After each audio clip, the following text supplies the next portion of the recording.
ప్రేక్షకులందరికీ నమస్కారం. 2024 సంవత్సరం జూన్ 23వ తేదీ నుండి జూన్ 29వ తేదీ వరకు గల వార ఫలాల్లో వృషభ రాశి వారికి ఎలా ఉండబోతుంది, అలాగే ఈ రాశి వారు చేయాల్సిన పరిహారాలు ఏమిటో ఈ వీడియోలో తెలుసుకుందాం. పూర్తి వివరాల్ని తెలుసుకోబోయే ముందు మీరు ఏమైనా సమస్యలతో బాధపడుతుంటే వాటి పరిష్కారం కోసం మీరు స్క్రీన్ మీద కనిపిస్తున్న మా గురువు గారి నెంబర్ కి కాల్ చేసి మీ సమస్యలకి తగిన పరిష్కారం పొందండి. ఖచ్చితంగా మీ సమస్య పరిష్కారం అవుతుంది. అలాగే మీరు ఇప్పటి వరకు మా ఛానల్ ని సబ్స్క్రైబ్ చేసుకోకపోతే వెంటనే సబ్స్క్రైబ్ చేసుకోండి. అలా చేసినట్లయితే మీరు మా వీడియోని మిస్ అవ్వకుండా చూడవచ్చు. ఇక పూర్తి వివరాల్లోకి వెళ్తే వృషభ రాశి వారికి ఈ వారం ప్రతి విషయంలోనూ అనుకూలంగా ఉంటుంది. అలాగే మీ కోరికలు ఏవైనా నెరవేరవచ్చు. మీరు మీ పని పట్ల చాలా అంకిత భావంతో ఉంటారు. తయారీ రంగానికి సంబంధించిన వ్యక్తులు ఈ వారం పెద్ద ప్రాజెక్ట్ ని పొందవచ్చు. ఇంకా మీరు సహోద్యోగుల నుండి చాలా మద్దతు మరియు సహకారం పొందుతారు. మతం పట్ల మీ మొగ్గు పెరుగుతుంది. అలాగే వివాహితులకి మంచి వివాహ ప్రతిపాదనలు రావచ్చు. అధికారుల ప్రత్యేక ఆశీస్సులు మీపై ఉంటాయి. వారం చివరిలో స్నేహితులతో కలిసి ఎక్కడికైనా వెళ్లాలని ప్లాన్ చేయవచ్చు. ఇంకా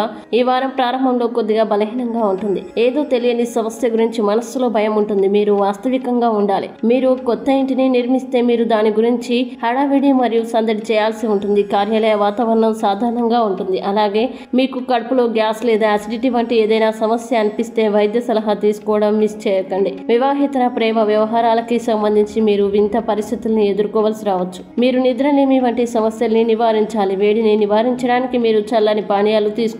ఆది మంగళవారాలు అనుకూలంగా ఉండవు, కావున జాగ్రత్తగా ఉండండి. ఇక వృషభ రాశి వారు ఈ వారం చేయాల్సిన పరిహారాలు గనుక చూసినట్లయితే ఈ రాశి వారు ప్రతిరోజు 24 సార్లు ఓం శుక్రాయ నమః అని జపించండి. మంచి శుభ ఫలితాన్ని పొందుతారు. అలాగే ఈ వారం వృషభ రాశి వారికి అనుకూల తేదీలు గనుక చూసినట్లయితే వీరికి 26, 29 తేదీలు చాలా మంచి రోజులు. ఈ తేదీల్లో ఏ పని ప్రారంభించినా సరే మంచిది. ఈ వీడియో మీకు నచ్చినట్లయితే లైక్ చేయండి.